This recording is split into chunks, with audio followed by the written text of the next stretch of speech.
Bismillahirrahmanirrahim. Alhamdulillahi rabbil alamin wassalatu wassalamu ala Rasulillah wa ala alihi wa sahbihi ajma'in. Amma ba'd. Assalamualaikum warahmatullahi wabarakatuh.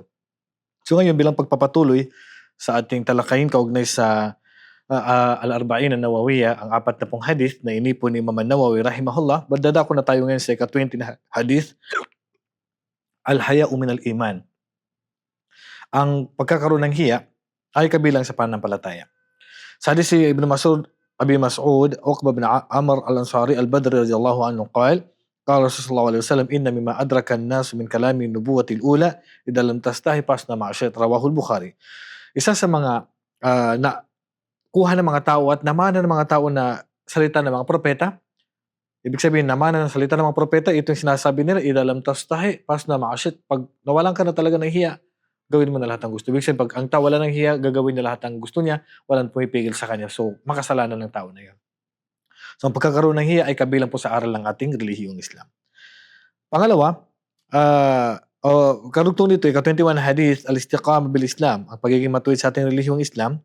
Sa hadith ni Abi Amr, qila Abi Amra, Sufyan bin Abdullah radhiyallahu anhu, qala, qultu ya Rasulullah, qul li fil Islam qawlan la as'alu anhu ahadan ghayrak.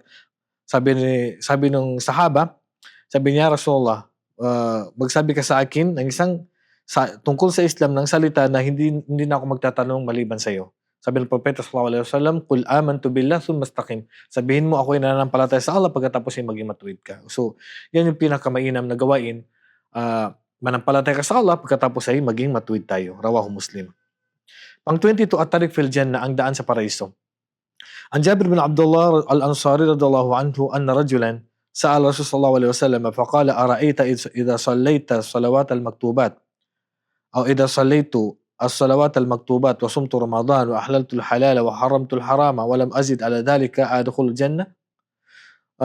Sabi nung isang lalaki, na isa si Jabir, sabi nung isang lalaki sa Propeta sallallahu alaihi wasallam, sabi niya, Rasulullah, pag ba isinagawa ko yung 5 obligadong sala, inayunuhan ko yung buwan ng Ramadan, inihalal ko yung halal, iniharam ko yung haram, at hindi na ako magdadagdag pa dito, yan, dyan na ako focus, makapasok ba ako sa paraiso?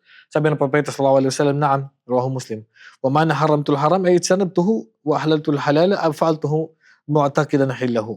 So ang ibig sabihin ng haram, iniharam ko sarili ko ay iiwasan ko yung pinagbabawal, at ang inihalal kong halal ay gagawin ko yung alam ko na yan ay halal. So pag yan ang ginawa mo, nakafocus ka lang dyan, so automatic yun, may pakapasok sa paraiso. Basta maiwasan yung haram, may sa buhay ang mga ipinag-utos ng Allah, at maiwasan ang kanyang mga ipinagbawal. Pang 23, ang Jawami al-Kalim, ang malawak na kahulugan ng salita ng Propeta sallallahu alaihi wasallam. Sa hadith Nabi Malik al-Harith bin Asim al-Ash'ari radhiyallahu anhu qala qala Rasul sallallahu alaihi wasallam, at-tuhuru satrul iman. Ang kadalisayan ay bahagi o kalahati ng ating pananampalataya. Walhamdulillah tamlaul mizan, at ang pagsabi mo ng alhamdulillah pumupuno sa ating timbangan. Wa subhanallah walhamdulillah tamlaani o tamla. At ang pagsabi mo ng subhanallah walhamdulillah pupunuin niya yung itong dalawang salita to ay pupuno sa ating timbangan. Sa pagitan mabayna sama wal ard, pupuno siya sa pagitan ng langit at lupa, yung gantimpalan nito. Wassalatu nurun, at ang pagsasagawa ng sala ay liwanag. Wasadaqatu burhanun, at ang pagbibigay ng sadaka ay magsasaksi sa atin, katibayan. Wasabru diya, at ang pagbibigay ng sadaka ay liwanag. Wal Quran hujjatun laka wa alayk, at ang Quran ay either nakakampi mo o kalaban mo. Wa kullu nas yaghdu fa bai'u nafsuhu mu'tikuha aw mubiquha. So lahat ng tao ay nasa sa kanila. Mayroon diyan tao na bibili, mayroon diyan hindi bibili. So bawat isa sa tao ay kanya-kanya ang kanyang gawain sa palengke. Okay? So pang 24 na hadith, min fadlillahi 'ala nas, ang kisa sa kabutihan ng Allah sa mga tao. An Abi Dharr al-Ghifari radhiyallahu anhu an Nabi sallallahu alaihi wasallam fi maruya an rabbih annahu qala ya ibadi inni haramtu dhulma ala nafsi wa ja'altuhu bainakum muharrama fala tadalamu. Sabi ng Allah subhanahu wa ta'ala sa hadith al-Qudsi, o aking alipin, tunay na pinagbawal ko ang pandaraya, ang kawalan ng katarungan sa sarili ko, kaya ginawa ko ito sa pagitan niyo na pinagbabawal, kaya huwag kayong magdayaan. Ya ibadi kullukum dhalun illa man hadaytuhu. Lahat kayo naligaw, sabi ng Allah. Maliban sa ginabayan ko, pastahduni uhdikum.